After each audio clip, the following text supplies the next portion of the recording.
Burada izləyicilərimizdən biri belə bir sual ünvanlayıb mənə. Mən niyə talış məsələsindəyəm? Niyə gəlmişəm bu məsələyə və niyə talışlar burada təmsil olmalıdır? Mənim kimi, yəni onun kimi talışlar talış məsələsinə qoşulmalıdır. Burada məntiq nədən ibarətdir? Və yazan da qeyd edir ki, özü talışdır, amma bu məsələyə qoşulmaqda tərəddüd edir və nəyə görə qoşulma olduğunu qavraya bilmir. Yəni burada məntiq nədən ibarətdir? Çox gözəl bir sualdır. Yəni çox gözəl bir məsələyə toxunublar. Çünki biz uzun illərdir bu məsələdə nəyi təbliğ ediblər talışlar özləri? Ay nə bilim, talışlı qeyrət məsələsidir. Ay nə bilim, namus məsələsidir. Belə söhbətlərlə insanları cəlb etməyə çalışıblar və insanlar təbii ki, bu məsələdən uzaqlaşdırır. Daha çox cəlb etməkdən yana uzaqlaşdırıbdır daha çox. Mən bu gün ondan danışmaq istəyirəm ki, yəni talış məsələsinə mən nəyə görə gəlmişəm və sən niyə görə burada olmalısan? Yəni bu özünün qəbul edəcəyi qərardır. Mən burada ən azı bir şey deyə bilmərəm, amma mən öz mövqeyimə açıq bildirmək istəyirəm. Və çox gözəl bir məqama gəlib çıxmışıq. Mən talış məsələsinə bəlkə də yeganə insanam ki, Azərbaycan siyasi camisindən, daha doğrusu sivil cəmiyyətindən talış məsələsinə gəlmişəm. Yəni başqa bir mən belə adam tanımıram. Çünki talış məsələsində olan insanlar çox elə talış məsələsinin içində bişiblər. Ya da ki belə ya orada ya burada qalıblar, bilməyiblər. Talış məsələsində olsunlar, bilməyiblər. Azərbaycan məsələsində olsunlar. Mən isə tədricən 2015-2023-cü illər arasında tədricən Azərbaycan məsələsindən talış məsələsinə doğru sürüşməyə başlamışam, belə deyək. Və buna səbəb nədən ibarət idi? Çünki mən burada bir məntiq görürdüm. Yəni burada mən heç talış məsələsinə heç vaxt namus, qeyrət məsələsindən baxmamışam. Özüm talış olduğuma görə bu məsələyə gəlməmişəm.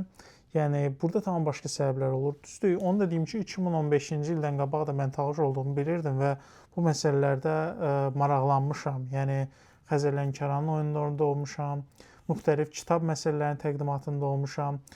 Amma sırf aktiv şəkildə qoşulmamışam.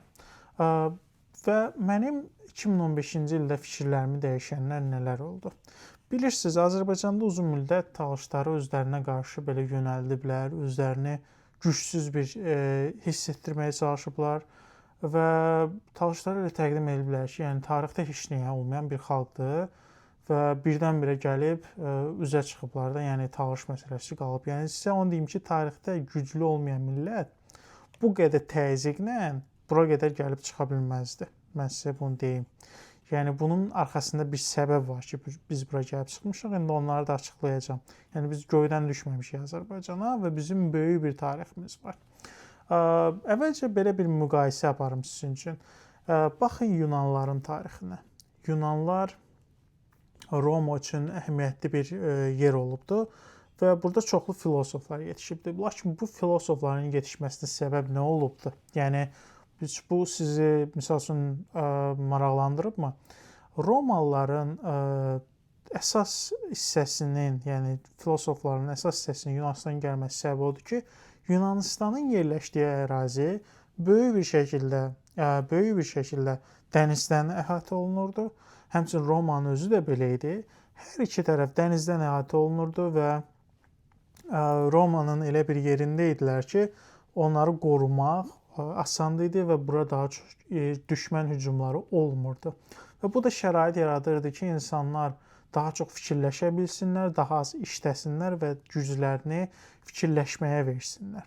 Və beləliklə də Romada əsasən Yunanlar filosof kimi yetişdi, elmi adamlar kimi yetişdi və indiyənə qədər də dünya tarixlərinə, siyasətlərinə təsirləri var.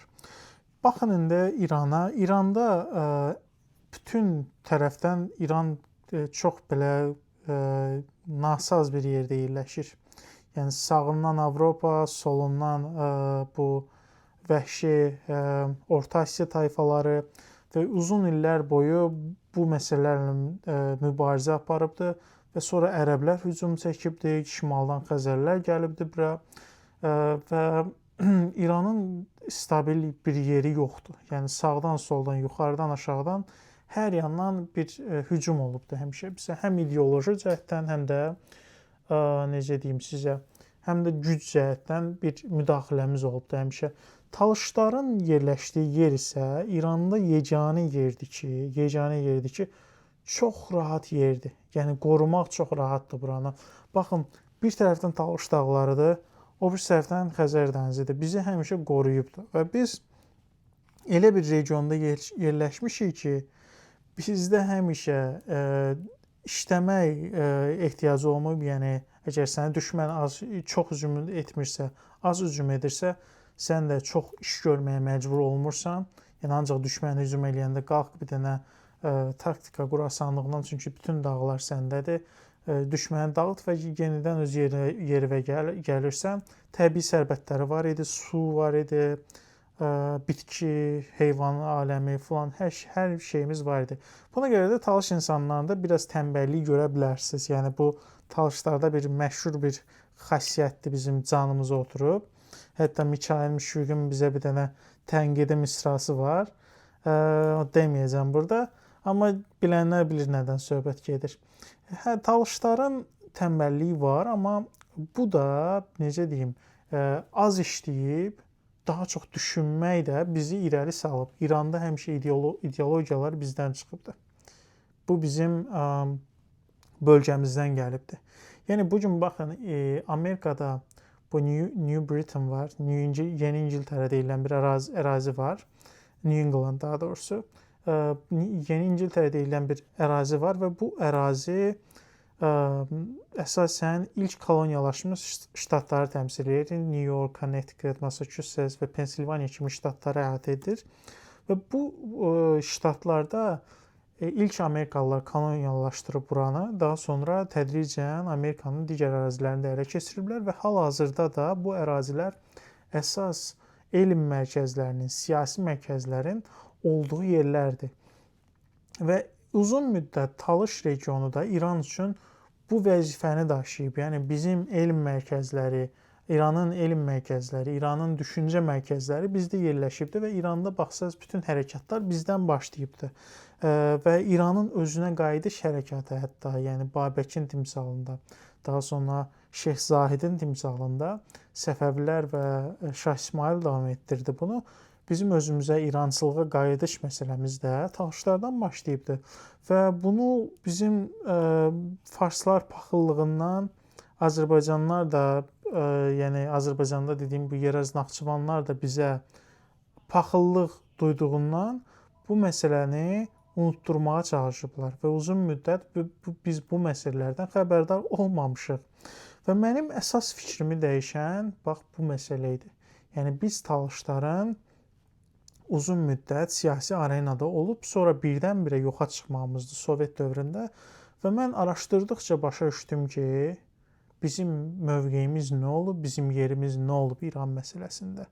Və inanın hal-hazırda da tarixi bir məqam gəlir və biz yenidən İranda İrançılığın mərkəzi olacağıq.